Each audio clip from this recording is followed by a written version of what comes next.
सबसे पहले, इससे पहले हम आगे बढ़े, ये समझ लेना जरूरी है कि प्रोनाउन होता क्या है। देखिए, प्रोनाउन को हिंदी में बोलते हैं सर्वनाम। अब जैसा कि आप जानते हैं, सर्वनाम वो शब्द होते हैं जो संज्ञा के स्थान पर आते हैं। और संज्ञा क्या होती है? संज्ञा होती है नाउन्स। यानी नाउन्स के स्थान पर जो शब्द आते हैं वो होते हैं प्रोनाउंस। जैसा यहां पे नजर डालिए, Gandhi was a great man.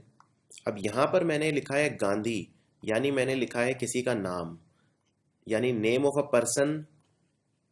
या तो कोई पर्सन हो, या प्लेस हो, या थिंग हो। पर्सन, प्लेस और थिंग का नाम हमेशा होता है नाउन। और अगर मैं नाम ना लिखकर ही लगा देता हूं तो ही हो गया सर्वनाम यानी प्रोनाउन। तो ऐसे काफ़ी कन्वीनियंट रहता है, हर जगह हम नाउन का उपयोग नहीं कर सकते, इसलिए प्रोनाउंस का यूज़ बहुत कन्वीनियंट रहता है। फॉर एग्जांपल यहाँ देखिए, तीन तीन नाउन लिखने पड़ रहे हैं मुझे। संदीप, सुरेश और विनोद एब्सेंट हैं। Sandeep, Suresh and Vinod are absent. लेकिन अगर इन तीनों को मैं रिप्लेस करना चाहूँ तो सिर्फ दे शब्द से काम चल जाता है, तो दे आर एब्सेंट, यानी यहाँ दे क्या हो गया? प्रोनाउन। यानी अगेन, तीन तीन संख्या की जगह मैंने एक सर्वनाम का उपयोग किया, तो संज्ञा के स्थान पर जो शब्द यूज किए वो है प्रोनाउन यानी सर्वनाम। अब प्रोनाउन में जो सबसे ज्यादा इंपॉर्टेंट चीज समझने वाली है वो है ये टेबल अगर आपको याद है तो आप समझ लीजिए 90% क्वेश्चंस आप प्रोनाउंस में कर देंगे। पहले वाले हैं सब्जेक्ट प्रोनाउंस यानी सब्जेक्टिव प्रोनाउंस। सब्जेक्टिव प्रोनाउन क्या है? सब्जेक्टिव प्रोनाउन वो हैं जो असली में किसी सेंटेंस में काम करते हैं। They are the doer of the action. जैसे I, you, he, she, it, you, we, they. आप अगर कोई भी सेंटेंस बना लीजिए, फॉर एग्जाम्पल मैं एक सेंटेंस बनाता हूं, लेट अस से आई लाइक यू। अब इसमें लाइक है क्रिया यानी वर्ब। लाइक से पहले जो भी आएगा वर्ब, याद रखिए वर्ब से पहले जो भी आएगा वो होगा सब्जेक्ट, और वर्ब के बाद जो भी आएगा वो होगा ऑब्जेक्ट।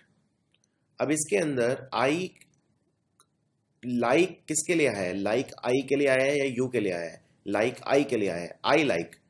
तो जिसके साथ वर्ब आता है वो होता है सब्जेक्टिव प्रोनाउन। अब इसी तरह से यू इसमें क्या कर रहा है? यू इसमें डूअर नहीं है, you is the receiver of the action. यानी एक है जो असली में काम कर रहा है और दूसरा है जो काम को सिर्फ रिसीव कर रहा है। फॉर एग्जाम्पल, अगर मैं एक सेंटेंस लिखता हूं, he gave me some flowers, यानी उसने मुझे कुछ फूल दिए। अब इसमें ही ने काम किया, ही गेव मी। मैंने क्या किया? I just received the action, यानी ही हो गया सब्जेक्ट यानी डूअर, और मी हो गया रिसीवर यानी कि ऑब्जेक्ट यानी ऑब्जेक्टिव प्रोनाउन। तो यहां पर भी हमने एग्जाम्पल लिए हैं कुछ, जैसे they gave me a lot of blessings, उन्होंने मुझे बहुत सारा आशीर्वाद दिया। अब इसमें सबसे आसान तरीका देखने का क्या है? सबसे पहले एक सेंटेंस के अंदर आप वर्ब पहचान लो। अब इसमें वर्ब है गिव, ये गिव का पास्ट टेंस का वर्ब है।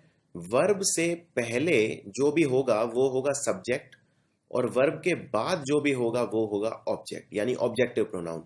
अब आप जानते हैं यहां पर दो प्रोनाउन है, एक दे और एक मी। तो सबसे पहला स्टेप है वर्ब पहचानिए, वर्ब के पहले जो लिखा है वो है सब्जेक्ट और वर्ब के बाद है वो है ऑब्जेक्ट। तो इसमें आपको बिल्कुल भी कंफ्यूजन नहीं होगी। अब हम क्वेश्चन स्टार्ट करते हैं लेने।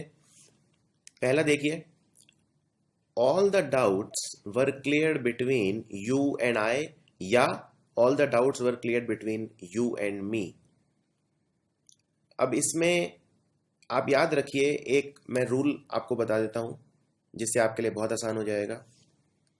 रूल है ये, अगर इन पांचों में से कोई भी शब्द आ जाए, जैसे फॉर एग्जांपल अगर सेंटेंस में लेट आ जाए, लाइक आ जाए, एक्सेप्ट आ जाए, बट आ जाए, या जितने भी प्रेपोजिशंस हैं।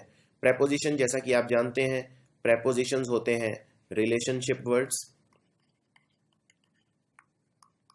ये रिलेशनशिप बताते हैं शब्दों के बीच, जैसे in, at, on, about, from, for, since, despite, in spite, बहुत सारे प्रेपोजिशंस होते हैं।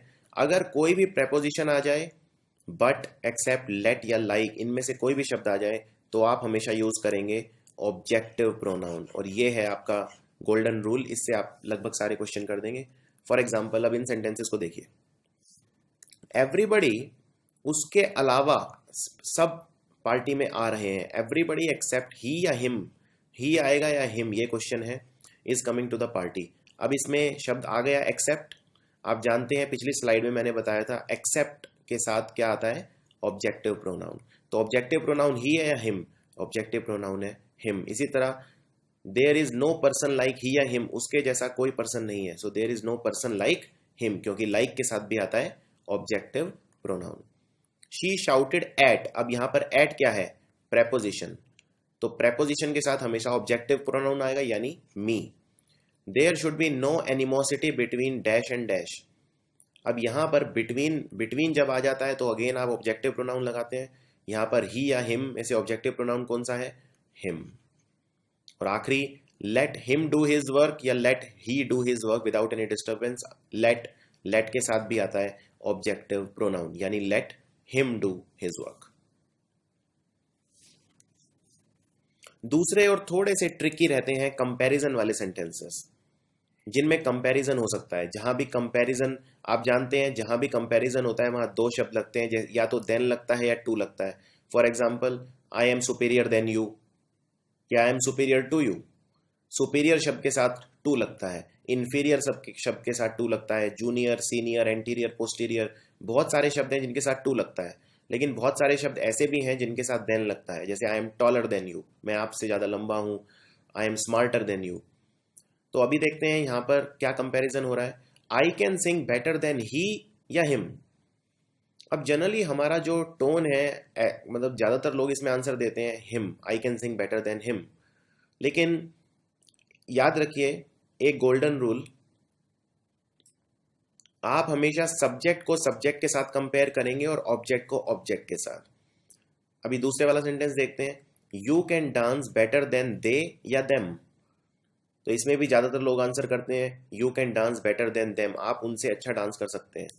लेकिन क्या ये दोनों आंसर ठीक है, एक बार हम अपना पहले रूल ढंग से देखते हैं, और ये है हमारा गोल्डन रूल। गोल्डन रूल ये है, आप सब्जेक्ट को सब्जेक्ट के साथ कंपेयर करेंगे और ऑब्जेक्ट को ऑब्जेक्ट के साथ कंपेयर करेंगे। अब अगर मैं इस सेंटेंस पे नजर डालूं, मैंने आपको बताया सबसे पहले सेंटेंस में क्या देखते हैं, वर्ब। वर्ब के पहले जो लगा होता है वो क्या होता है, सब्जेक्ट, और वर्ब के बाद में जो लगा होता है वो क्या होता है, ऑब्जेक्ट। यानी इस सेंटेंस में I can sing better than he या हिम, वर्ब है कैन सिंग। अब इसके आगे आई यानी आई हो गया सब्जेक्ट, बेटर देन ही या हिम। अब आई का कंपैरिजन किससे है, ही या हिम, यानी मैं लिख लेता हूं नीचे, आई का कंपैरिजन है ही या हिम के साथ। अब आई क्या है, आई है सब्जेक्ट, तो सब्जेक्ट का कंपैरिजन सब्जेक्ट के साथ ही होगा, तो ही या हिम में से सब्जेक्ट कौन सा है, ही। ये आप उस टेबल में देख सकते हैं, ही या हिम में से सब्जेक्ट कौन सा है, जो मैंने सबसे पहले बताई थी आपको। और ऑब्जेक्टिव और सब्जेक्टिव प्रोनाउन की टेबल आपको बिल्कुल मुंह जबानी याद होनी चाहिए। दूसरा सेंटेंस देखिए, you can dance better than they या देम, तुम उनसे अच्छा डांस कर सकते हो, उन लोगों से। यानी इसमें कंपैरिजन हो रहा है यू और दे या देम के बीच। अब इसमें वर्ब है कैन डांस, यानी यू हो गया सब्जेक्ट, तो यू सब्जेक्ट है तो सब्जेक्ट का कंपैरिजन सब्जेक्ट के साथ होगा। दे और देम में से सब्जेक्ट है दे, यानी इसका आंसर होगा you can dance better than they. तो अगर आपको ये कंसेप्ट समझ में आया है तो अपने आप को टेस्ट करिए। I like you as much as he या him and he is as nice as she या हर। तो पहले वाला देखते हैं, मैं तुम्हें उतना ही पसंद करता हूं जितना उसे। अब इसके अंदर लाइक है वर्ब, यानी आई हो गया सब्जेक्ट, आई सब्जेक्ट हो गया तो यू क्या हो गया, वर्ब के बाद जो आता है वो ऑब्जेक्ट हो गया। तो मैं तुम्हें उतना ही पसंद करता हूं जितना उसे, यानी कंपैरिजन किस में है, कंपैरिजन है यू और ही या हिम में।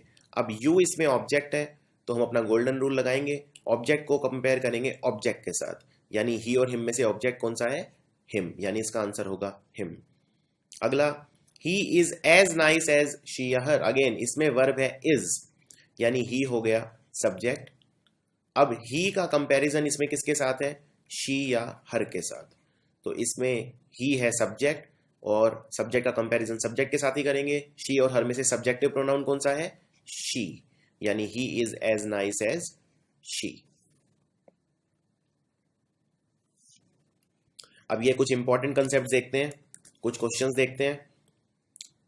To girls Priya and dash were recommended for scholarship. इसमें आपको वही रूल लगाना है जो, अब इसमें आपको ये नहीं पता कि शी लगाना है कि हर लगाना है। दो लड़कियां प्रिया और वो, उनको रेकमेंड किया गया स्कॉलरशिप के लिए। तो अपना आप अगर कंसेप्ट क्लियर रखेंगे तो आपको बिल्कुल दिक्कत नहीं होगी। इसमें वर्ब क्या है? सबसे पहला स्टेप आप क्या करते हैं? आप वर्ब आइडेंटिफाई कीजिए। इसमें वर्ब है वर। वर वर से पहले जो भी आएगा वो सब्जेक्ट होगा और वर के बाद जो भी आएगा वो ऑब्जेक्ट होगा। यहां पर दोनों वर से पहले आ रहे हैं यानी सब्जेक्ट होगा, तो प्रिया भी यहां पर सब्जेक्ट है और प्रिया के साथ जो आएगा वो भी सब्जेक्ट में होगा। सो शी और हर में से सब्जेक्ट प्रोनाउन कौन सा है? शी, यानी इसका आंसर है शी। अगला देखते हैं। My uncle and dash are like best friends. हम, मेरे अंकल और मैं, हम बेस्ट फ्रेंड्स की तरह हैं। अब इसमें वर्ब है आर, तो आर से पहले जो भी होगा वो सब्जेक्ट होगा, यानी माई अंकल इज सब्जेक्ट, और इसके साथ आई और मी में भी सब्जेक्ट ही लगेगा, यानी आई और मी में सब्जेक्ट प्रोनाउन कौन सा है? आई, यानी इसका आंसर है आई। अगला वाला, the boss wants Anuj and dash to host the show. I आएगा या मी? अगेन इसमें सबसे पहले वर्ब ढूंढते हैं। वर्ब है वांट्स, तो वर्ब से पहले जो भी आएगा वो है सब्जेक्ट और वर्ब के बाद जो भी आएगा वो है ऑब्जेक्ट। तो इसमें बॉस है सब्जेक्ट और अनुज है ऑब्जेक्ट। अनुज के साथ क्या आएगा? ऑब्जेक्ट के साथ ऑब्जेक्ट ही आएगा। आई और मी में से ऑब्जेक्ट कौन सा है? मी, तो इसका आंसर होगा मी। अगला देखते हैं। It is dash who is guilty of the wrong doings. देखिए याद रखना है आपको, इट के साथ अगर कभी भी इज आ जाए तो हमेशा आप यूज करेंगे सब्जेक्टिव प्रोनाउन, यानी इट इज आई। दूसरा, who told you about the festival? It was. Similarly it के साथ इज भी आ सकता है, वॉज भी आ सकता है। दोनों ही केस में आप यूज करेंगे subjective pronoun, it was I. और ये दो सेंटेंस देखते हैं। He, you and I shall arrange everything, they, we and you shall arrange everything. इसके अंदर ही, यू एंड आई, ये तीनों क्या है? ही है आपका थर्ड पर्सन, यू है सेकंड पर्सन और आई है फर्स्ट पर्सन, और तीनों के तीनों हैं सिंगुलर में। और इस वाले सेंटेंस में दे है वो लोग यानी थर्ड पर्सन, वी है हम लोग यानी फर्स्ट पर्सन, और यू आप सब लोग यानी सेकंड पर्सन। ये सब है प्लूरल में, शैल अरेंज एवरीथिंग। तो एक बार इसके भी रूल पर हम नजर डालेंगे। तो जैसा मैंने आपको पहले बताया था, इट के साथ ये आपका गोल्डन रूल है, ये अगर आपको याद है तो आप कहीं मात नहीं खाएंगे। इट के साथ अगर बी का कोई भी फॉर्म आ जाए, एक वर्ब होती है बी, बी का मतलब होता है हिंदी में होना। इसके 5 फॉर्म होते हैं, इज, एम, आर, वॉज या वर। तो अगर इट के साथ इज आ जाए, एम आ जाए, आर, वॉज या वर, इनमें से कोई भी आ जाए तो आप हमेशा यूज करेंगे सब्जेक्टिव प्रोनाउन। ये रूल आपको याद रखना है। और दूसरा बहुत इंपॉर्टेंट रूल, अगर एक सेंटेंस में फर्स्ट पर्सन, सेकंड पर्सन और थर्ड पर्सन दोनों होते हैं, और अगर तीनों पर्सन है, फर्स्ट पर्सन कौन होता है? फर्स्ट पर्सन होता है हमेशा मैं या हम, जो बोल रहा है। जैसे इस वक्त मैं आप लोगों को बोल रहा हूं तो मैं फर्स्ट पर्सन हूं, आप सब लोग जो सुन रहे हैं इस वीडियो को वो सेकंड पर्सन है, और जिसके बारे में मैं बात कर रहा हूं वो सब है थर्ड पर्सन, यानी ही, शी, इट या दे। तो अगर एक सेंटेंस में तीनों पर्सन हो और तीनों सिंगुलर में हो तो आपका ऑर्डर रहेगा 2, 3 और 1, और अगर तीनों पर्सन प्लूरल में हो तो आपका ऑर्डर रहेगा 1, 2 या 3, यानी फर्स्ट पर्सन सेकंड आएगा, पहले आएगा, सेकंड पर्सन सेकंड नंबर पे और थर्ड पर्सन थर्ड नंबर पे, और सिंगुलर में सेकंड पर्सन पहले, फिर थर्ड और फिर फर्स्ट। तो हम आखिरी के 2 सेंटेंस देखते हैं। शुरू वाले हम कर चुके हैं, यू, ही एंड आई। अब इसमें तीनों ही सिंगुलर में है, सिंगुलर में ऑर्डर हमारा था 2, 3 एंड 1, यानी कि you which is second person, he which is third person and I which is first person. तो करेक्ट ऑर्डर है you, he and I shall arrange everything. अब इस वाले में तीनों के तीनों प्लूरल के अंदर हैं, we you and they shall arrange everything, तो आपका ऑर्डर रहेगा 1 2 एंड 3, इसीलिए मैंने पहले लिखा है वी को फर्स्ट पर्सन, फिर यू को which is second person and they which is third person, तो आपका करेक्ट ऑर्डर रहेगा we you and they shall arrange